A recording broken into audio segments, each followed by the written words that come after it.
Hey guys, welcome to my channel theory guru professor Asmit Kaur here. तो आज बहुत important topic के बारे में हम बात करने जा रहे हैं। यूनिट 2 में बच्चा आपका एक चैप्टर है कंपनी मीटिंग्स एंड रेजोल्यूशंस, और उसमें एक बहुत इंपॉर्टेंट टॉपिक आता है आपका what are the different kinds of meetings, describe AGM in detail. ठीक है, तो आज हम इसके बारे में बात करने जा रहे हैं, कंपनी लॉ यूनिट 2। तो let's begin with our topic. ये जो आपको चैप्टर है वो 2 से 3 पार्ट्स में आई प्रोवाइड यू, क्योंकि ये थोड़ा लेंथी चैप्टर है। तो इस पार्ट में हम बेटा स्टार्ट करेंगे मीनिंग ऑफ मीटिंग से। तो क्या है मीटिंग्स का मतलब, लेट्स बिगिन।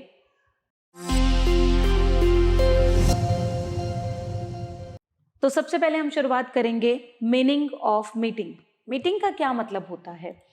देखो बच्चा, जब भी कोई 2 या 2 से ज्यादा लोग आपस में इकट्ठा बैठते हैं और एक एजेंडा के ऊपर बात करते हैं, और उस एजेंडा के रिगार्डिंग मतलब उस टॉपिक के रिगार्डिंग उनको नोटिस पहले से भेजा जाता है कि मीटिंग जो कंडक्ट होने वाली है वो इस एजेंडा पे होगी, इस टॉपिक पे होगी। ठीक है, तो उसको हम बोलते हैं मीटिंग। अब इस चैप्टर में आपको कई तरह की मीटिंग्स के बारे में बताया गया है। Basically there are 4 types. First type जो है कि जो मीटिंग मेंबर्स के बीच में होती है, राइट। मेंबर्स के बीच में 2 तरह की मीटिंग्स होती हैं, एक जर्नल मीटिंग होती है और एक क्लास मीटिंग होती है। ठीक है, दूसरी मीटिंग जो डायरेक्टर्स के साथ कंडक्ट करी जाती है, और ये भी 2 तरह की होती है, एक होती है बोर्ड मीटिंग, एक होती है कमेटी मीटिंग। ठीक है, थर्ड मीटिंग जो है आपकी वो क्रेडिटर्स के साथ होती है। क्रेडिटर्स के साथ होने वाली मीटिंग भी बेटा 2 तरह की होती है, एक डिबेंचर होल्डर्स के साथ आपकी मीटिंग हो सकती है, या फिर creditors and contributories in winding up. Winding up आपको पता ही है कि जब कंपनी बंद होने वाली होती है तो उस टाइम पे, बंद होने के टाइम पे क्रेडिटर्स के साथ या कॉन्ट्रीब्यूटरीज के साथ जो मीटिंग होती है वो भी एक टाइप है मीटिंग की। और जो लास्ट है जैसे फाइनल मीटिंग एट डिसोल्यूशन, उसमें सभी पार्टीज को इन्वॉल्व किया जाता है। अब अगर जर्नल मीटिंग की बात करें तो जर्नल मीटिंग आगे अगेन 2 पार्ट्स में बाइफरकेट करी गई है, that is annual general meeting and extraordinary journal meeting. तो इस पूरी वीडियो में जो हम बात करने जा रहे हैं बेटा वो एनुअल जर्नल मीटिंग के बारे में बात करेंगे। क्यों? क्योंकि एनुअल जर्नल मीटिंग का टॉपिक सबसे लेंथी टॉपिक है। ठीक है, तो जर्नल मीटिंग क्या होता है, फटाफट क्विकली सारे टॉपिक को कवर करते हैं, बहुत बड़ा टॉपिक है ये, तो कोशिश करते हैं जल्दी से जल्दी आपको ये टॉपिक कवर करवाया जाए। तो जर्नल मीटिंग क्या होता है बेटा? Any meeting in which all those members जिनके पास वोटिंग राइट है और उनको इस मीटिंग को अटेंड करना जरूरी होता है। तो क्या होती है जर्नल मीटिंग? जिनके पास वोटिंग राइट है वो सारे लोग इस मीटिंग को अटेंड करते हैं। अब इस मीटिंग में जो भी रेजोल्यूशन पास किया जाएगा, ठीक है, it is binding on all the members as well as the company itself. Clear है? नाउ ये मैंने पहले भी बता दिया कि जो जर्नल मीटिंग होती है वो 2 तरह की होती है, एनुअल जर्नल मीटिंग और एक्स्ट्राऑर्डिनरी जर्नल मीटिंग, राइट। अब एनुअल जर्नल मीटिंग की बात करने जा रहे हैं तो सबसे पहले उसका सेक्शन हमें पता होना चाहिए, अंडर सेक्शन 96, याद कर लो 96। ठीक है, अब इसमें सबसे पहले हम टॉपिक कवर करेंगे mandatory requirement for holding AGM.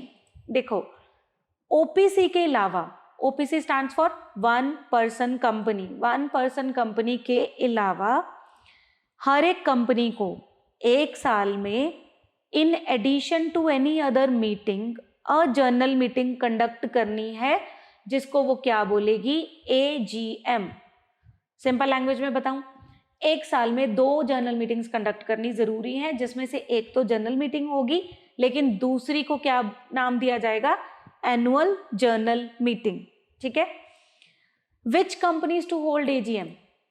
अभी अभी मैंने बताया कि ओपीसी को छोड़ के सभी कंपनी, सभी में देखो बेटा ये चीज आप ध्यान रखना, चाहे पब्लिक है चाहे प्राइवेट है, चाहे शेयर कैपिटल है चाहे शेयर कैपिटल नहीं है, ठीक है, लिमिटेड है अनलिमिटेड है, मस्ट होल्ड एजीएम। हर एक कंपनी के लिए एजीएम कंडक्ट करनी जरूरी है एक्सेप्ट ओपीसी।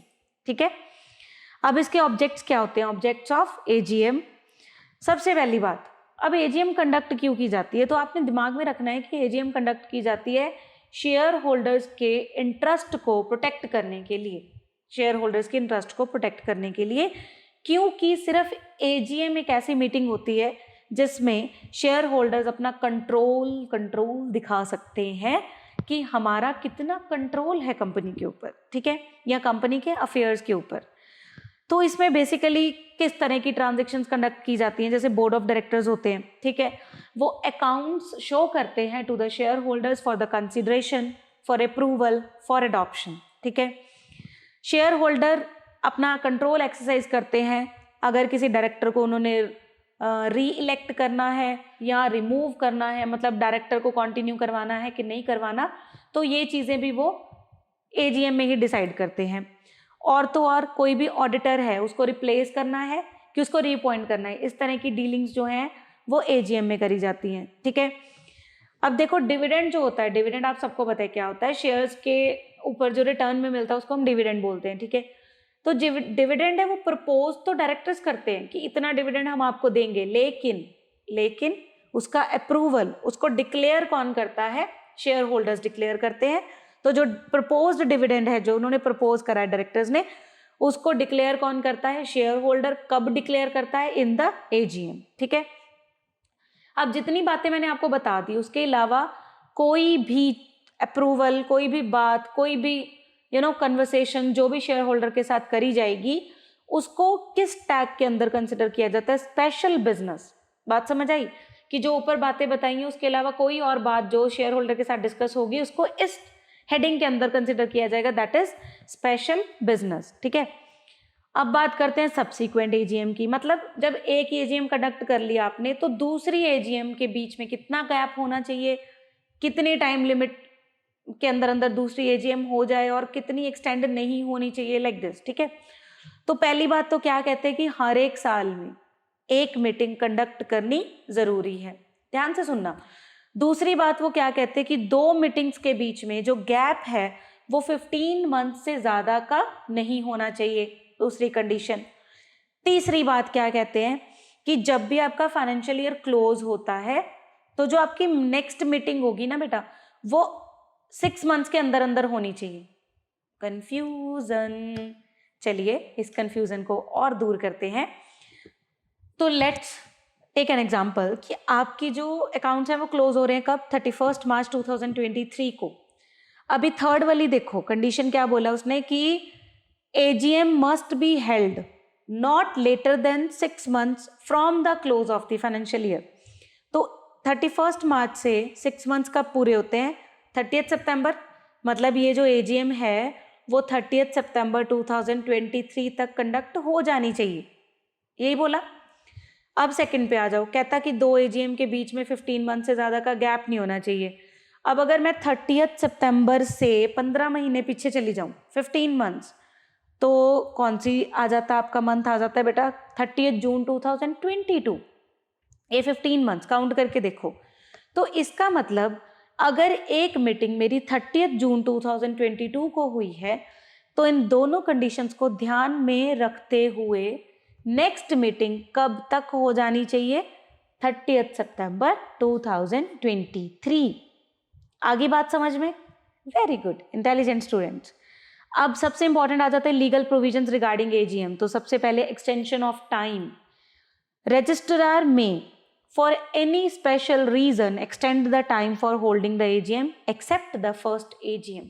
जो आपकी फर्स्ट एजीएम है बच्चा वो इसी टाइम पीरियड के दौरान होनी चाहिए, लेकिन इसके अलावा जो आपकी नेक्स्ट एजीएम्स होती हैं अगर रजिस्ट्रार चाहे तो वो उस टाइम पीरियड को एक्सटेंड कर सकता है, ठीक है। लेकिन वो एक्सटेंशन भी जो है वो नॉट एक्सीडिंग 3 मंथ्स, ज़्यादा से ज़्यादा 3 महीने एक्सटेंड कर सकता है रजिस्ट्रार भी, उससे ज़्यादा की एक्सटेंशन आपको नहीं मिलेगी। और ये प्रोविजन के सेक्शन के अंडर कवर होती है 96 सब सेक्शन 1, ठीक है।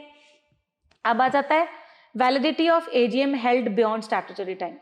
अब बहुत बड़ा क्वेश्चन अराइज होता है कि अगर हम स्टैट्यूटरी टाइम पीरियड के बाद एजीएम कंडक्ट करें तो क्या वो वैलिड एजीएम होती है, बताओ भाई, क्या वो वैलिड एजीएम होती है? बिल्कुल वैलिड होती है। An AGM held beyond the due date is not void. हम ये नहीं कह सकते कि वो गलत है।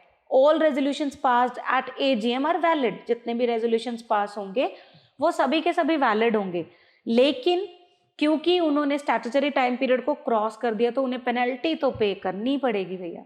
और क्या पेनल्टी पे करनी पड़ेगी, देखो आगे क्या कह रहे हैं, under section 99 if the ROC does not extend the date of holding the AGM the director shall be subjected to increasing penalty. अब आरओसी ने आपको परमिशन नहीं दी थी, लेकिन आपने अपनी मर्जी से एक्सटेंड कर ली, ठीक है, तो अब आपको पेनल्टी पे करनी पड़ेगी, और वो पेनल्टी कितनी होगी, अप टू ₹1,00,000। और मतलब जो आपकी ड्यू डेट थी उससे जितने दिन आगे आप लेके जाते जाओगे, per day 5,000 rupees per day, जितने दिन का आपका डिफॉल्ट कंटिन्यू रहेगा 1,00,000 प्लस 5,000 पर डे आपको पेनाल्टी पे करनी पड़ेगी, ठीक है जी। अब कौन सी प्रॉपर अथॉरिटी होती है जो एजीएम कंडक्ट करवाती है? देखो ध्यान से सुनो, सिर्फ और सिर्फ board of directors AGM conduct करा सकते हैं। सो सॉरी, कन्वीन का मतलब होता है कि प्रॉपर फॉर्मेट में उसको कंडक्ट करवाना, तो सिर्फ बोर्ड ऑफ डायरेक्टर्स के पास ये अथॉरिटी है। कोई भी मैनेजिंग डायरेक्टर, कोई भी मैनेजर, कोई भी सेक्रेटरी, अदर ऑफिशियल अगर डायरेक्टर्स की मर्जी के बिना किसी भी मीटिंग को कॉल कर रहे हैं, that will not be effectual, वो इफेक्चुअल ही नहीं है, इफेक्टिव ही नहीं है, ठीक है। हाँ, अगर बोर्ड उसको रेक्टिफाई कर देता है, जो एक्शन गलत करा गया पहले, अगर बोर्ड ऑफ डायरेक्टर उस एक्शन की जिम्मेवारी लेने के लिए तैयार हैं और उसको रेक्टिफाई करते हैं, तो मीटिंग हेल्ड हो सकती है। क्लियर है बच्चा? नेक्स्ट, अब नोटिस कहते देखो, अ public company must give at least 21 clear days notice for convening AGM. जिस दिन एजीएम कंडक्ट होनी है ना, उससे 21 दिन पहले नोटिस इशू करना जरूरी है एक पब्लिक कंपनी के लिए। अब ये जो 21 डेज का टाइम पीरियड है, the period of 21 days is calculated from the date of receipt of the notice by the member. अगर आज मुझे नोटिस मिला है तो आज से 21 डे पे जो मीटिंग है होनी चाहिए। अगर मतलब मान लो कंपनी ने नोटिस 2 दिन पहले इशू करा था, तो वो 2 दिन नहीं काउंट होंगे, जिस दिन मेंबर को नोटिस मिल गया उस दिन से 21 डेज काउंट होंगे। Clear? Good, very good. A notice must be sent 25 days before the meeting to the effective। मतलब जो 21 डेज का टाइम पीरियड है वो तो होना चाहिए मीटिंग, मतलब इसका मतलब जो 4 दिन है एक्स्ट्रा, वो टाइम पीरियड के अंदर नोटिस तैयार होना, नोटिस भेजना, वो 4 डेज उन्होंने क्या दे दिए, एक एक्स्ट्रा डे प्रोवाइड कर दिए 4 डेज। तो वो टोटल 25 डेज का टाइम पीरियड कह रहे हैं, लेकिन मेरे से 21 डेज कब काउंट होंगे, जब मैं एज मेंबर मुझे वो नोटिस मिल जाएगा। तो उससे पहले कंपनी के पास 4 एक्स्ट्रा दिन है नोटिस बनाने के लिए और नोटिस को भेजने के लिए, ठीक है। हाँ, एजीएम शॉर्ट नोटिस पे भी हो सकती है, बिल्कुल हो सकती है, लेकिन अगर 95% से ज्यादा लोग, ठीक है, मेंबर्स इस चीज के लिए एग्री करते हैं, तब ये शॉर्ट नोटिस पे भी हो सकती है, right. The notice shall state the meeting to an AGM specifically, मतलब जो मेरे को नोटिस मिला है ना बच्चा, उसके ऊपर annual general meeting AGM specifically लिखा होना चाहिए, ठीक है। अब नोटिस भेजना किस किस को है? सेक्शन 77 कहता है सारे मेंबर्स को, legal representative of the deceased. Deceased क्या होता है बच्चा? मतलब जिसकी डेथ हो चुकी है, अगर उसका कोई लीगल रिप्रेजेंटेटिव है जिस मेंबर की डेथ हो चुकी है, ठीक है। अब कोई मेंबर इंसॉल्वेंट हो चुका है तो आपको पता ही है कि उसके अगेंस्ट एक लिक्विडेटर आता है, एक ऑफिशियल असाइनी आता है, तो उसको भी नोटिस जाना चाहिए। ऑडिटर या फिर ऑडिटर्स ऑफ द कंपनी, अगर एक से ज्यादा ऑडिटर्स हैं तो सबको नोटिस जाना चाहिए एजीएम का। एवरी डायरेक्टर, हर एक डायरेक्टर को नोटिस जाना चाहिए, ठीक है। तो ये सभी लोगों को नोटिस जाना जरूरी है। आगे आ जाता है time, date and place of holding the AGM, section 96 sub section 2। Time, जो एक एजीएम है वो बिजनेस आवर्स के अंदर ही होनी चाहिए। बिजनेस आवर्स कितने होते हैं आपको पता ही है, 9 to 6, ठीक है। तो कहते हैं वैसे तो एजीएम 9 to 6 टाइम पीरियड के बीच में ही होनी चाहिए, लेकिन अगर आपकी मीटिंग शुरू बिजनेस आवर्स के बीच में हुई लेकिन वो लेंथी जा रही है, ठीक है, तो इट में कंटिन्यू बियॉन्ड बिजनेस आवर्स, ठीक है। बिजनेस आवर्स के बियॉन्ड भी इसको कंटिन्यू किया जा सकता है। It may be noted that notice which does not mention the time for holding the meeting is invalid. तो जब तक नोटिस में टाइम पीरियड नहीं ना लिखोगे तो वो नोटिस क्या है, इनवैलिड है, ठीक है। कौन सा डे किस दिन को जो है वो कंडक्ट करनी है, कहते हैं AGM shall be called on a day which is not a public holiday. Sorry, थोड़ा सा गला खराब है मेरा। तो पब्लिक हॉलीडे नहीं होनी चाहिए जिस दिन भी एजीएम है। अब इसमें एक बहुत इंटरेस्टिंग सा पॉइंट आता है, कहते हैं मान लो कि सेंट्रल गवर्नमेंट ने अचानक से कोई पब्लिक हॉलीडे अनाउंस कर दी और पहले से नोटिस गया हुआ है उस दिन मीटिंग का, ठीक है। मान लेते हैं 2 दिन बाद, मैंने नोटिस ऑलरेडी भेजा हुआ कि 2 दिन बाद मेरी जो मीटिंग है वो कंडक्ट होने वाली है, लेकिन 2 दिन बाद अचानक से central government public holiday announce कर देती है, तो इस केस में मीटिंग होगी कि नहीं होगी? मीटिंग होगी। तो उस केस में कहते it shall not be deemed to be a public holiday in relation to that meeting, right. आगे आ जाइए, क्वरम। क्वरम मतलब कितने मेंबर्स, राइट। कहते quorum of AGM is 5 members for a public company, अगर उस कंपनी में on the date of meeting is not more than 1000 members. मतलब एक पब्लिक कंपनी की बात कर रहे हैं अगर, तो उसमें 1000 अप टू 1000 मेंबर्स हैं, तो एजीएम कंडक्ट करने के लिए 5 मेंबर्स इनफ हैं। सेकेंड केस आ जाता है कि अगर उस पब्लिक कंपनी में 1000 से अबव लेकिन 5000 से कम मेंबर्स हैं, तो उस केस में 15 मेंबर्स क्वरम का पार्ट बनेंगे। और तीसरा आ जाता है कि जिसमें 5000 से ज़्यादा मेंबर्स हैं पब्लिक कंपनी में, तो उस केस में क्वरम का पार्ट बनेंगे 30 मेंबर्स। मतलब एजीएम के टाइम पे कितने मेंबर्स की प्रेजेंस जो है वो ज़रूरी है, 30 मेंबर्स की। और अगर एक प्राइवेट कंपनी की बात करें तो एटलीस्ट 2 मेंबर्स होने चाहिए एजीएम कंडक्ट करने के लिए। अब एक बहुत इंपॉर्टेंट बात कि जो ये क्वरम है कि मतलब जितने भी रिक्वायर्ड पर्सन्स हैं, ठीक है, वो रिक्वायर्ड सिर्फ कमेंसमेंट ऑफ द मीटिंग तक रिक्वायरमेंट है। मतलब एक बार मीटिंग जब स्टार्ट करनी है तब कम से कम इतने लोग होने चाहिए। अब मीटिंग शुरू होने के बाद कम हो रहे हैं, ज़्यादा हो रहे हैं, इट हार्डली मैटर्स। मीटिंग शुरू करने के लिए इतने मेंबर्स का होना ज़रूरी है, ठीक है जी। अब business to be transacted, section 102। 2 तरह के बिजनेस की बात होती है एजीएम में, एक होता है ऑर्डिनरी बिजनेस, एक होता है स्पेशल बिजनेस, ठीक है। अब ऑर्डिनरी बिजनेस मतलब कि जो बातें यूजुअली एजीएम में होती हैं, हर एक एजीएम में जो बातें होती ही होती हैं, उसको उन्होंने कैटेगराइज कर दिया ऑर्डिनरी बिजनेस। मतलब एजीएम में ये तो बातें होनी ही होनी है, ऑर्डिनरी कोर्स ऑफ बिजनेस है ये। अब ऑर्डिनरी कोर्स ऑफ बिजनेस में ये आता क्या क्या है, जैसे कि the consideration of the accounts, balance sheet and the report of the board of directors and auditors. जो शेयर होल्डर होते हैं वो इन चीज़ों को कंसिडर करते हैं, उनको चेक करते हैं, ठीक है। डिविडेंड को डिक्लेयर करते हैं, डायरेक्टर्स को अपॉइंट करते हैं, उन्हें रिटायर करते हैं, डायरेक्ट और ऑडिटर्स की लाइक रेम्युनरेशन फिक्स करते हैं, उनको अपॉइंट करते हैं, उनको रीअपॉइंट करते हैं। तो ये हम पहले भी डिस्कस कर चुके, लेकिन इन सभी चीज़ों को किस टैग के अंदर लिखा जाता है? ऑर्डिनरी बिजनेस, ठीक है।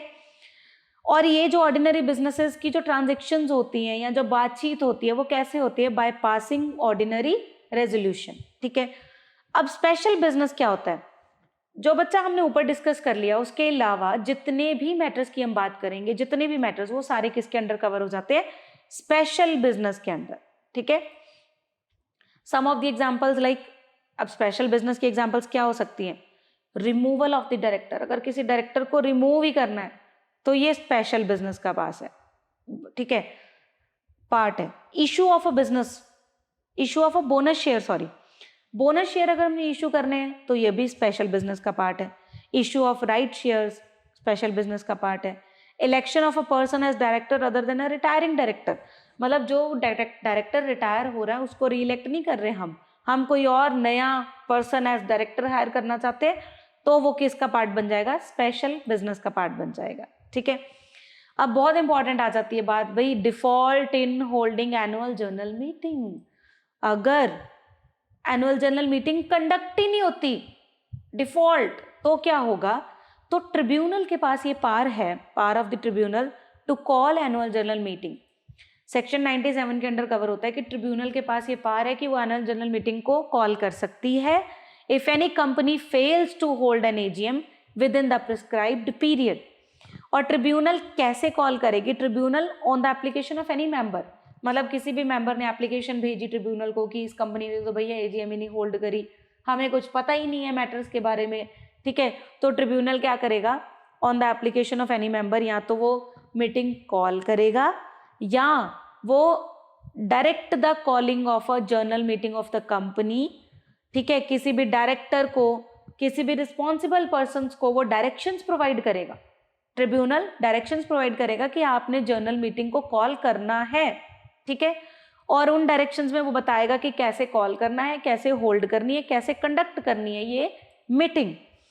It may be noted that only the tribunal has the power to order the convening of a meeting after the statutory time has elapsed.